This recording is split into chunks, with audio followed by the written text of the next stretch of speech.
Many people believe that garlic was the very first plant to be eaten for medicinal reasons. The ancient Egyptians worshipped garlic. The Olympic athletes of Greece would chew on garlic to help them perform better. And of course, everybody knows that garlic is essential for keeping away vampires. And we've never really had any vampires here at our garden. But garlic is also very good for us. Garlic can help thwart bacteria. Garlic taken regularly can help you keep a healthy heart as well as a healthy immune system, and the list just goes on and on. Well, October is prime garlic planting time here in Oklahoma.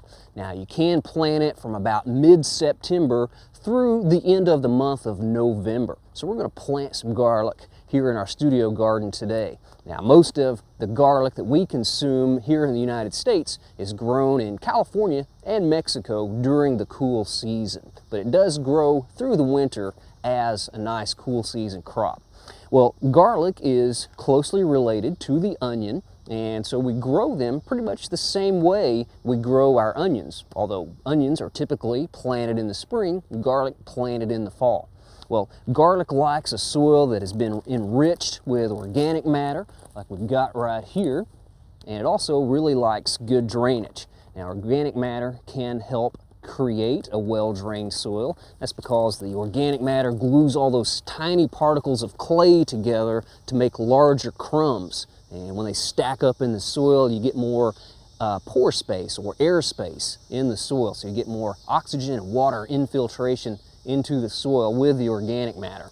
Now, we're going to grow our garlic in a raised bed here, and we've got lots of organic matter, of course, incorporated into this bed, so we've got really good drainage. Now, if you're going to be growing garlic in a garden that doesn't have really good, well-drained soil, you could add some organic matter. Another thing you could do would be to do like we did when we planted our onions back this spring, and that is we created sort of a little berm, and I'll show you an idea what I'm talking about over here. And that's where you come out, you kind of berm up a row of soil here, and just kind of tamp that down, 3 or 4 inches above the surrounding soil level is a good idea. And some people will make the berm about 12 inches wide. That's pretty good, and just kind of tamp it down a little bit like that. So that will kind of create a raised bed in your garden. But we don't have to do that here because we've got a raised bed in place with lots of organic matter. Well, another way garlic is like an onion is that it does produce a bulb, but unlike the onion, garlic produces a compound bulb. With an onion, you just get the single bulb. The garlic made up of the compound segments or cloves, and you can see it's sort of encased in this membranous sac. Well, the cloves are what we plant of the garlic, so we just tear it apart whenever we get those. You can see the different bulb sections or cloves here. We'll just split those apart, and you can see this one's quite a bit smaller than this one, and this one's going to yield a much stronger, larger plant than this section. But we can go ahead and plant it anyway. But if you do want the larger plants, more robust plants, look for the largest bulbs or the largest cloves when you get ready to plant. Now, we're going to put these in the ground here, and I'm going to bury it to where it's about 1 inch or 2 inches below the surface of the soil. And we'll plant these about 6 to 8 inches apart.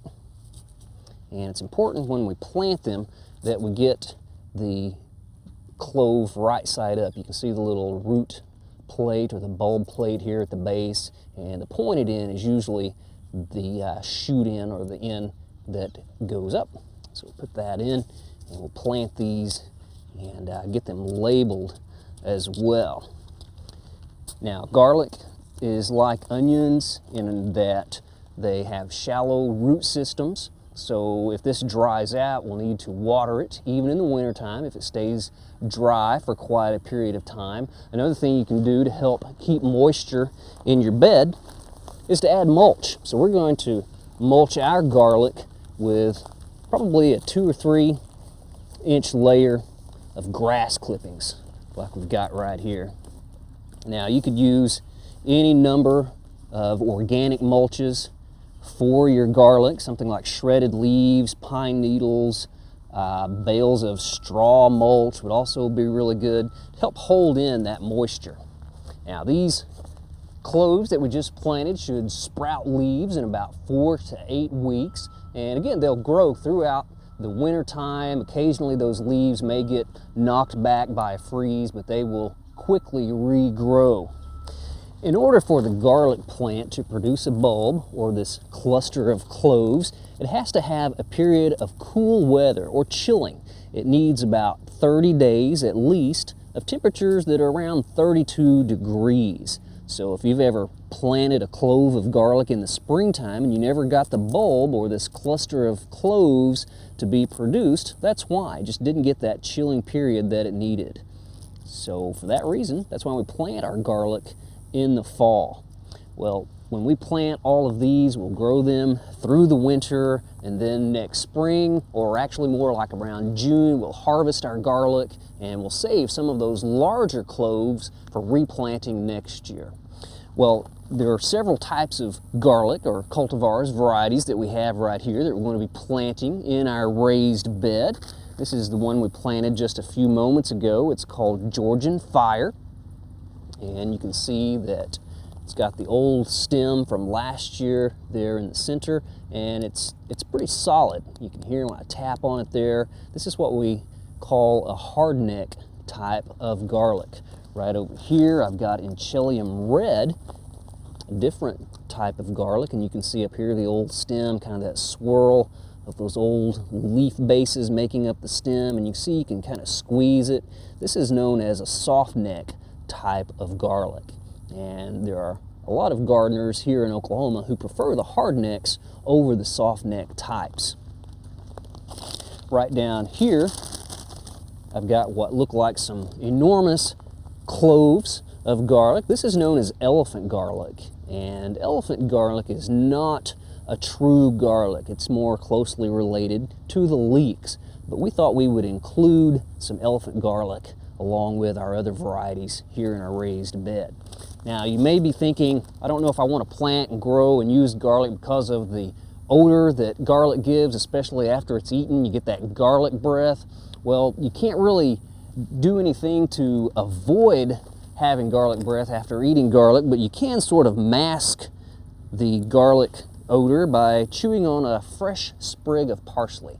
Now you could also have some peppermint or even some cardamom to sort of mask that garlic odor to the breath.